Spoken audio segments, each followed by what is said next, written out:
All right, we're Team 6 and we're doing sex differences in sport and exercise.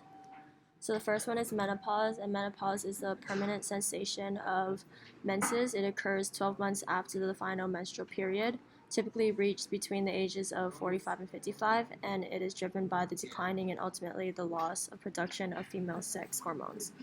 Problems that can occur from menopause is severe and disruptive to quality of life, and that's due to the symptoms. Symptoms of menopause are hot flashes, vaginal bleeding, vaginal and urinary symptoms, and mood changes. There are treatments that can help with symptoms, and those are hormone therapy and exercise. Hormone therapy includes estrogen or progesterone, and they are used to reduce the symptoms. However, it may be tied to increased risk of heart disease, breast cancer, strokes, and blood clots. The last treatment is exercise and is not yet clinically proven to help with symptoms of menopause, but it does improve mood, insomnia, and depression in menopausal women. Female athlete triad is a three interrelated clinical disorders observed in physically active women and female athletes. It includes relative energy deficiency, secondary amenorrhea, and low bone mass. Disordered eating is not a part of the female athlete triad, yet low energy availability may or may not be a product of disordered eating. And it is noted that sports that emphasize lean bodies are associated with female athlete triads, so sports such as figure skating or gymnastics. Risks associated with this are injuries, and that's due to low bone mass, so you're more prone to fractures.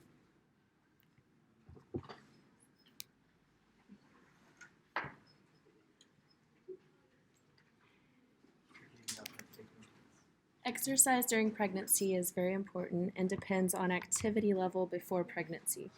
Check with your doctor first and be sure to get proper nutrition and stay hydrated while exercising.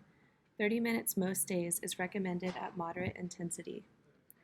The benefits of exercise during pregnancy include increased energy, improved mood, posture, and sleep, improved muscle tone, strength, and endurance, improved ability to cope with labor, and a shorter time spent in labor. Activities you can do are yoga, walking, swimming, low impact aerobics, and cycling. Things that should be avoided in exercise during pregnancy are high impact activities and contact sports, high heat and humidity when exercising, potential falls, and a lot of jumping. Higher intensities should be avoided to keep oxygen and blood flow to the baby. All right, sex versus gender. So, sex relates to the biological differences. So, that can come from primary sex characteristics, which is the genitalia of the individual, secondary sex characteristics, which is like things that identify them as that sex, like facial hair or breast development in the females. Um, and then hormonal differences. So males are going to have higher levels of testosterone. Females are going to have higher levels of estrogen. And then sex is often seen as a binary characteristic, but it can be ambiguous when individuals are born with abnormal numbers of sex chromosomes. Some examples of that are Klinefelter syndrome, which is where the male has two X chromosomes and one Y. That can lead to development of female secondary sex characteristics. And then Turner syndrome is where the female has only one complete X chromosome. So that can lead to developmental deficiencies. And then gender is a cultural thing usually, and it can be determined by choice. And gender doesn't always align with the person's sex. So they can be transgender, non-binary, or various other categories. And this can lead to conflict in sports when individuals sign up for competitions or other events that require them to identify as a certain sex, and then it puts them in that category. And many sports are actually allowing transgender athletes to compete with people of the same gender they identify as.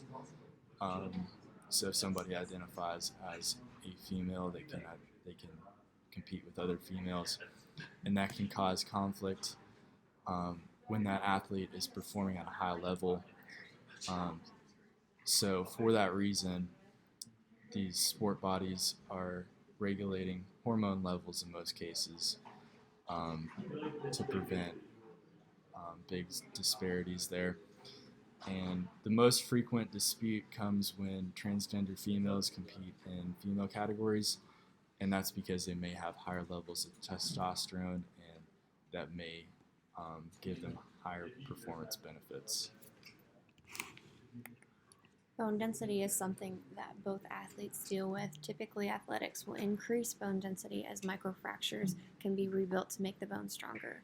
Both men and women need to have proper nutrients in order to support bone density. Examples might be vitamin D. Women, however, tend to have smaller and weaker bones than men.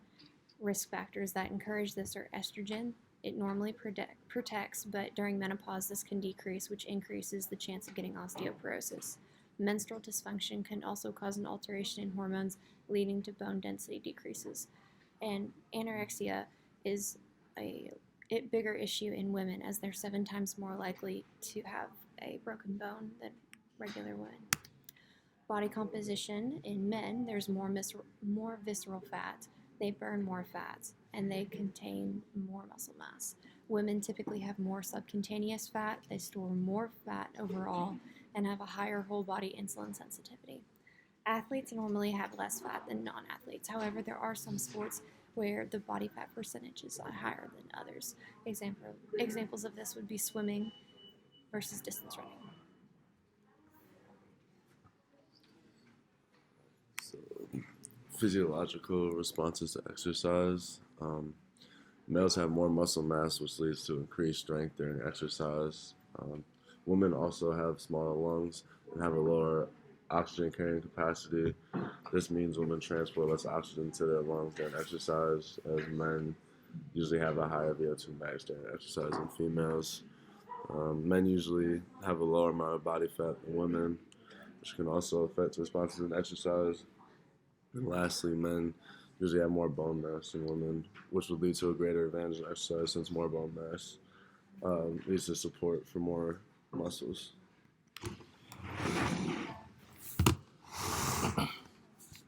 Adaptation to training. Men and women see similar responses to training in cardiovascular function gains, respiratory functional gains, metabolic functional gains. Men and women also also have equivalent. Their VO2 max is increase at an equivalent rate. Resistant training also provides gains for both of them. How they're different is how they're different between men and women. Women have a higher heart rate response to exercise, which is because of their lower stroke volume, and women have lower VO2 max. Sport performance. Gender plays a major role when it comes to sport performance. Some of the factors that lead to this is height, weight, body fat, and muscle mass. Some studies show that the most elite women will not be able to run or jump higher than the most elite men. That's it.